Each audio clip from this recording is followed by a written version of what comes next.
Εμπρός. Ναι. Καλώς το. Καλώς το παιδί. Έλα, Τάκη, εγώ μιλάω. Μόνο εσύ. Βρίσκε μπαμ μπαμ. Όχι, ρε φίλε. Εγώ για την ομάδα πήρα, δεν πήρα να βρίσω. Καλά, για να δούμε, για να δούμε. Έχουν κοπεί. Πάει, δεν έχουν ηθικό. Έλα, Λευτέρης από Νέα Φιλαδέλφια, εκτζής. Μπράβο, έλα, λέγε, Άκη. Έλα, Λευτέρη μου. Έλα, ρε φίλε, τι έγινε το 2008.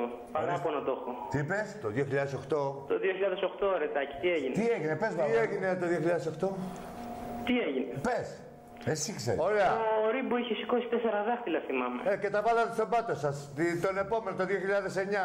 Και με παραπάνω. Και το παραπάνω. Και 6. Ρε, Τάκη, Δεν τα βάλατε Ρε, στον και πάτο έτσι. σας. Δεν τα βάλατε στον πάτο σας που θυμάστε το 2008. Ρε, ρε, το Άξι. Ρίμπο και το Σέζαρ. Παίξαμε καλύτερη μπάλα. Τι να παίξατε, ρε, τι να παίξετε. Άξι. Άκου.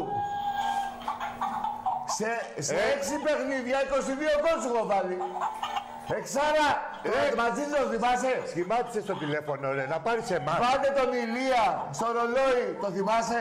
Σχημάτισε στο νούμερο να πάρεις εμάς. Τις επιβίτωρες σου. Να πεις για δαχτυλάκια. Σας τα έχουμε κόψει τα δαχτυλάκια, Όλα από τη ρίζα. Του μιλάει λίγο. Κάτσε του. Έλα, συνεννοηθείτε. Κότες. Άντε. Πάει κι αυτός. Καλησπέρα. Μην βάλετε κι άλλο ένα κεφάλι και να τα προλαβαίνετε.